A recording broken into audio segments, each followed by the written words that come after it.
Hey guys, in today's video I'm going to show you how I plant some coleus in my yard. Now this area is kind of hard. I did make a pond out of some rock from a property out in the mountains that's in the family, and in order to make all my yard match, everything had to be made out of rock after. So be careful what you choose, because you do sometimes have to stick with it or you will have a messed up yard, and moving rocks is hard. Don't let anyone fool you. This area is hard for me to plant because I don't have much of a reservoir for dirt. I've tried a few things in the past and nothing works. This year, since I do propagate, I cut some coleus and I started them, I'd say about a month ago inside.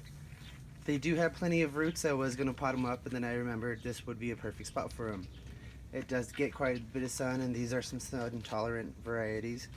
There are some that are and some that aren't. If you put some that are for shade in a sunspot, you will burn them, so make sure you know what you have or be willing to try it out.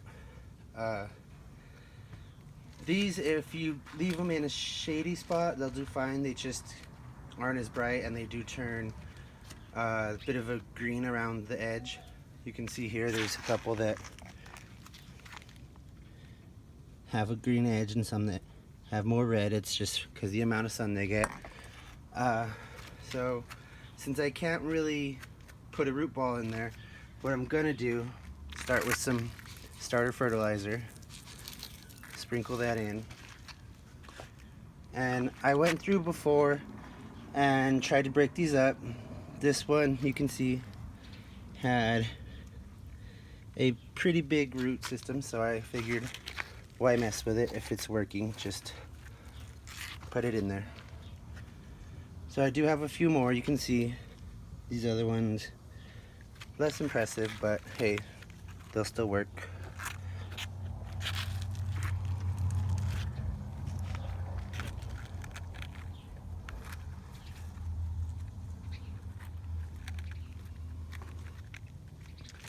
Now if you were doing potted plants, the 6 that I put in here would be entirely too many. They are rooted cuttings and they will grow more. But the reason I put so many is I want it full.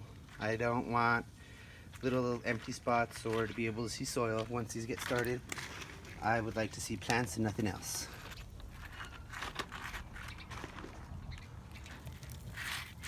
Now for this area and for most raised beds, you won't want to put straight soil. If you put natural native soil in a raised situation like this, you will have it compact and make almost like an adobe. You don't want that. Your roots will not be able to grow. You will end up with stunted plants if they grow at all. So make sure you keep in mind what you are using as a medium in raised beds or pots. It does make a difference. I'm just gonna put soil on all these, make sure they're all buried.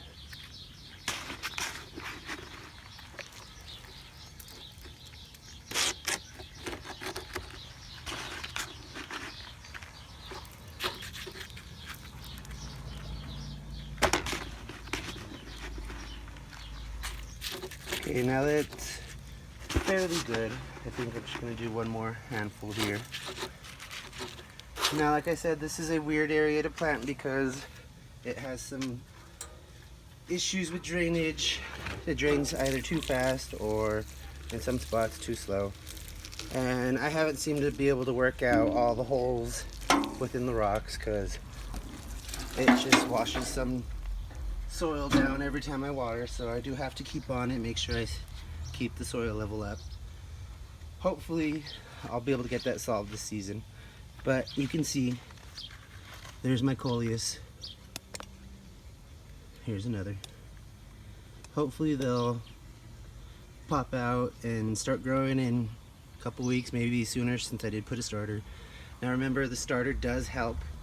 It makes sure your plants don't skip a beat and that they start growing as soon as they're planted. So if you can put it around the roots, that's what it's going to feed it, is the roots. Once they get some wet fertilizer, it will suck up through the roots and go to the plant. So make sure you pack your roots down tightly after planting and water so your plant can get the water it needs and the fertilizer you've just put.